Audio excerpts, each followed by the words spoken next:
Hello everyone and welcome back. Today we're going to do the finishing on the shirt that we did together. The first thing I'm going to do for the finishing is the hem, but before turning your hem, I'm going to ask you to do a stay stitch at the bottom at 5 or 6 millimeter from one side to the other, and this is going to help you to turn twice your fabric. So then we turn twice and we're going to top stitch at 1 millimeter from the inside fold. Now just watch, you know we have a curve here. The little stay stitch that you did is going to be very useful, especially in the curve. Just take a pin and pull a little bit on your seam. You could distribute that little ease and turn twice.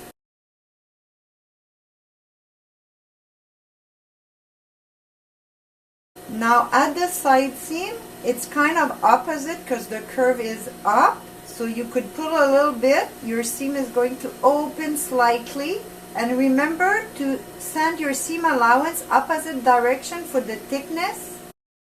But here again, just turn twice.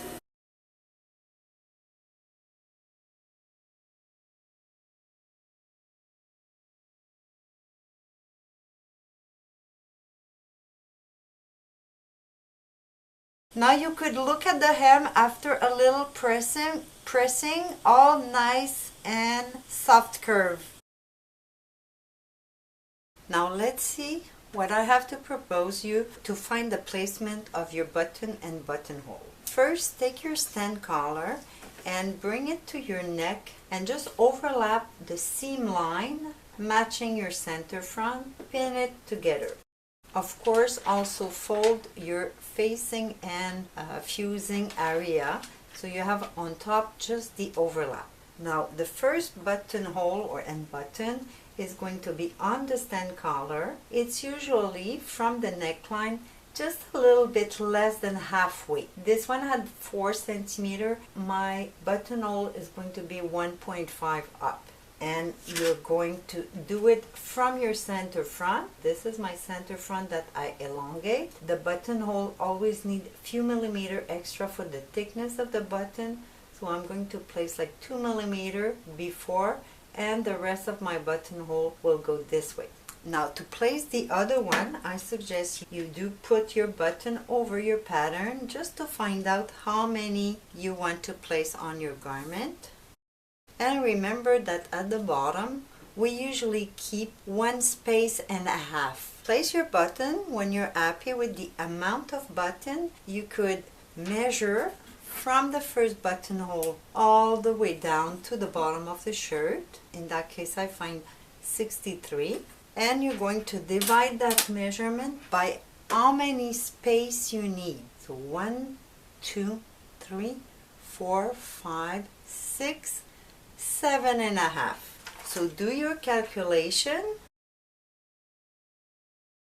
It's giving me the distance between each button. Then what you have left to do is just to take your measurement and put your indication for all the center front.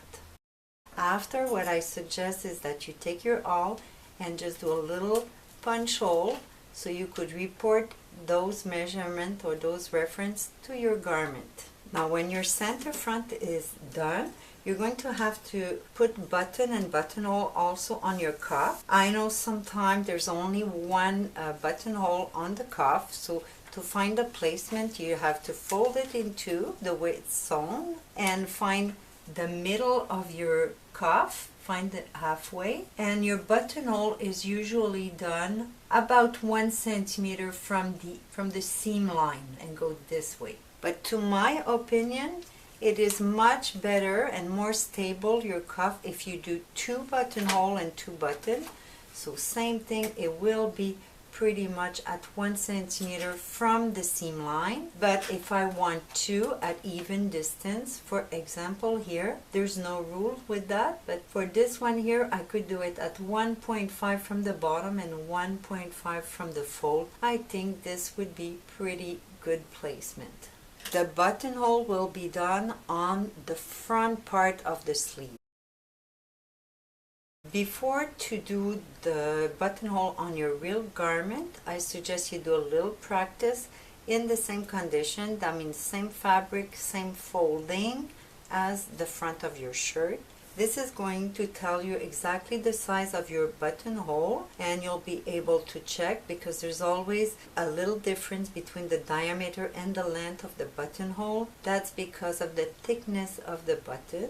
Now remember that the reference that we put is the middle of the buttonhole.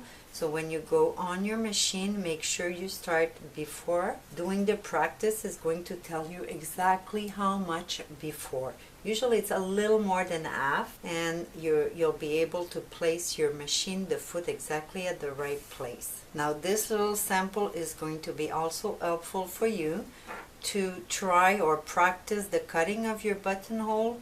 I usually use my thread cutter and I just put it inside and slide it. If you're scared to go too far, it's okay. Just turn it around and do the other corner from the other side. Then you could just remove and cut the little inside thread.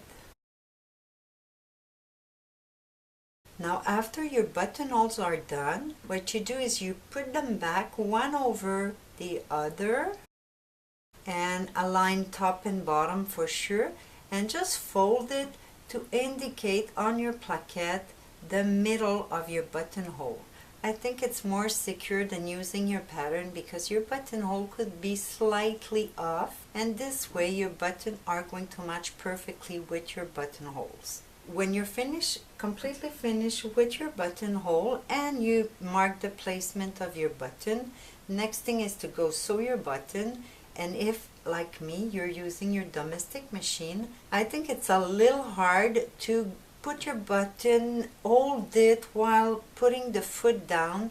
So what I decided to do, and it works pretty good, is I take the under of the button and some glue tape. I think it's for paper, but it works very good with my button.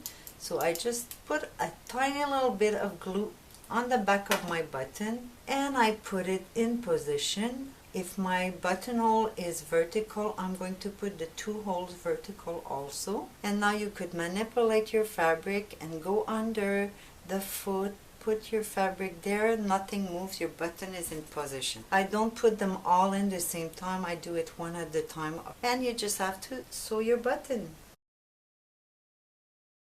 Now let's finish with this little decoration that I will do all around the fall of my collar. I did a little ribbon that I will place on my collar after, so it's even going to be more secure. And to do it, I just cut little square, pretty much uneven, but around 4 centimeters square. I also add little chiffon, matching color, so I cut it also, cut and rip about 4 centimeters also. And I use one of the manipulation that I already shown on other video. I just fold my square, not even like that, and I fold about 1/3 towards the top, 1/3 towards the bottom. And I did the same thing with my chiffon, and I place them one on one direction, one on the other, overlapping about 1 centimeter, and my seam is right in the middle. So you could see it here, a bit already done. That's my ribbon, and then I'll sew it on my collar.